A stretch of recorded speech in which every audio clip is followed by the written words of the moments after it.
जादुई गाय का दूध बेचने वाली गरीब बहनें बनी करोड़पति। ये लो माँ, आज तो हमारी चमेली ने ढेर सारा दूध दिया है। देगी क्यों नहीं, हम जो हमारी चमेली को रोज रोज इतना अच्छा चारा जो खिलाते हैं। आज मुझे आने में थोड़ी देरी हो जाएगी, महीने की पहली तारीख है ना। आज सभी ग्राहकों से पूरे महीने भर के दूध के पैसे लेने हैं। और हाँ, आज चमेली को नहलाना है, याद है ना? हाँ माँ, हमें याद है। अश्विनी दूध से भरा कैन लेकर अपनी साइकिल पर रखती है और गांव भर में दूध बेचने के लिए चली जाती है। वहीं अश्विनी की दोनों बेटियां लता और उमा घर के सारे काम खत्म कर अपनी गाय चमेली को नहला रही होती हैं। अश्विनी हर रोज की तरह शाम को सारा दूध बेचकर पैसे लेकर घर लौट रही होती है कि तभी अचानक सड़क पर लगे बिजली के खंभे की तार टूटकर अश्विनी पर गिरती है, जिसके चलते बिजली के झटके की वजह से अश्विनी की वहीं मौत हो जाती है और दोनों बहनें अनाथ हो जाती हैं। दीदी, भगवान इतना निर्दयी कैसे हो सकता है? पहले उसने हमसे हमारे बाबा छीन लिए और अब हमारी माँ, उसने हम दोनों को अनाथ बना दिया। नहीं उमा, हम अनाथ नहीं है, हम एक दूसरे के लिए है ना। दोनों एक दूसरे को संभालती हैं और अब अपना घर का खर्चा निकालने के लिए अपनी माँ की तरह ही दोनों बहनें गांव में दूध बेचकर गुजारा करती हैं। रोज की तरह सुबह उमा अपनी गाय चमेली का दूध निकालने के लिए जाती है। ये क्या चमेली, तू तो हमसे पहले उठ जाती थी और आज तू है कि सो रही है? चल उठ जा। उमा के उठाने पर भी चमेली नहीं उठ रही थी, जिसे देख उमा डर जाती है। हे भगवान, चमेली उठ क्यों नहीं रही है? चमेली उठ, चमेली। दीदी जल्दी से बाहर आओ, देखो हमारी चमेली को क्या हो गया। उमा के चिल्लाने पर लता बाहर आती है। अब उन दोनों के उठाने पर भी चमेली नहीं उठती कि तभी उन दोनों की नजर चमेली के पैर पर जाती है, जहां वो देखती है कि चमेली के पैर पर एक डंक का निशान है। लगता है हमारी चमेली को किसी जहरीले कीड़े ने काट लिया।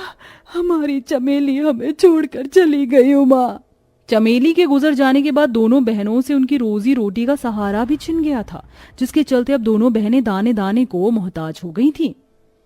दीदी, बहुत भूख लग रही है, 2 दिन हो गए हैं कुछ भी नहीं खाया है। भूख के मारे पेट में दर्द हो रहा है। घर में तो कुछ भी नहीं है, एक काम करती हूँ, पड़ोस वाली शांति काकी से कुछ खाना और थोड़े उधार पर पैसे मांग लेती हूँ। जैसे ही काम मिलेगा उनके पैसे चुका दूंगी। लता अपने पड़ोस में रह रही शांति के घर जाती है और उसे सारी बात बताती है।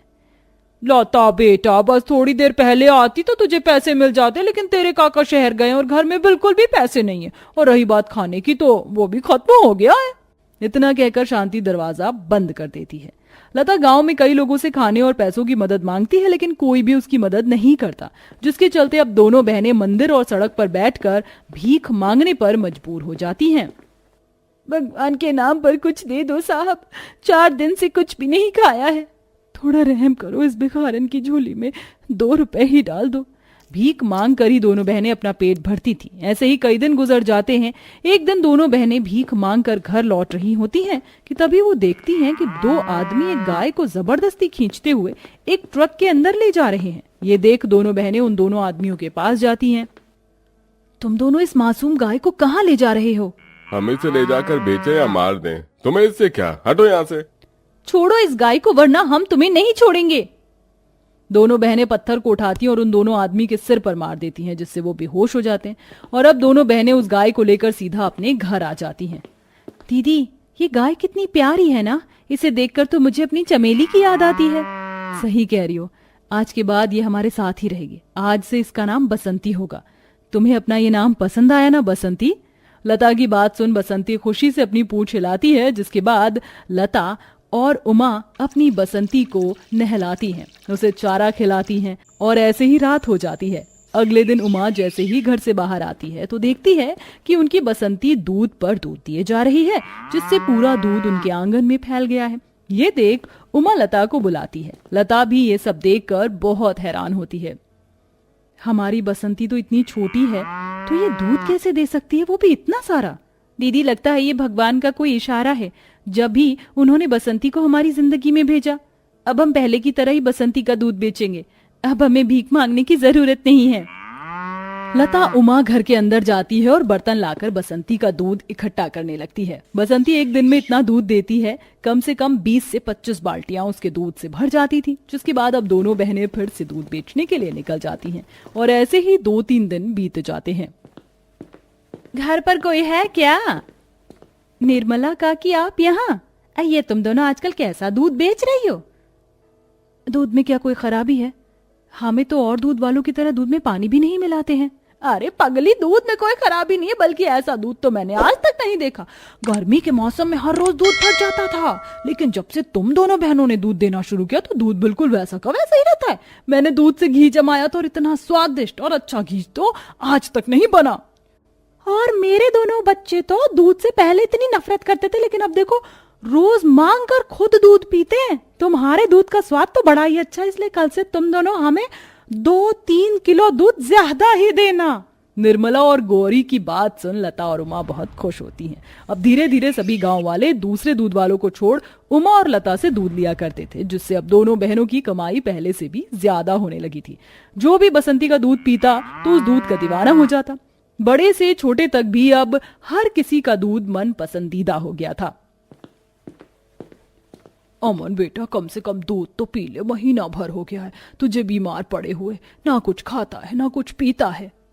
नहीं माँ, मेरा कुछ भी पीने का मन नहीं कर रहा है।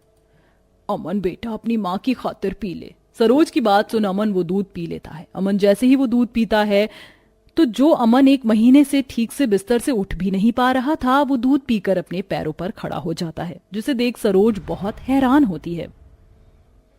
अमन मेरे बच्चे, तू अपने पैरों पर खड़ा हो गया, मुझे तो यकीन ही नहीं हो रहा है।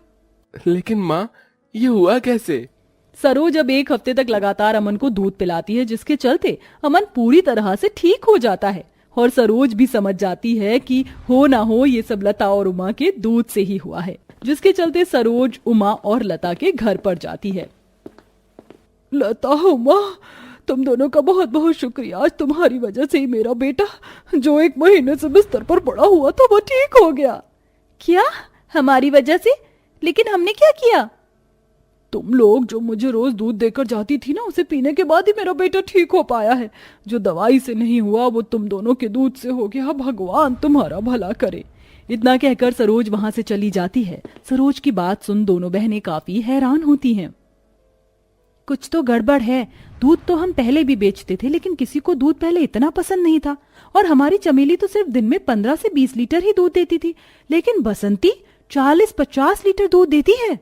हाँ दीदी, और सिर्फ दूध पीकर तो सरोज काकी का बेटा ठीक कैसे हो सकता है? उमा, लता, तुम दोनों इतना परेशान मत हो। ये सब तो मेरे जादुई दूध का कमाल है।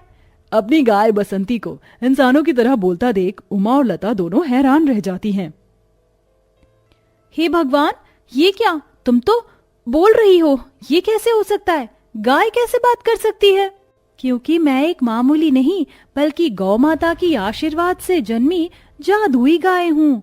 तुम दोनों ने उन दुष्ट आदमियों से मेरी रक्षा की थी, इसलिए मैं तुम दोनों की इस जादुई दूध से मदद कर रही हूँ। इस जादुई दूध को जब भी कोई बीमार आदमी पिएगा तो वो ठीक हो जाएगा। साथ ही साथ जादुई दूध होने की वजह से हर किसी को पसंद आता है। अच्छा, तो अब मैं समझी क्यों लोगों को ये दूध इतना पसंद आ रहा था और कैसे सरोज काकी का बेटा ठीक हो गया।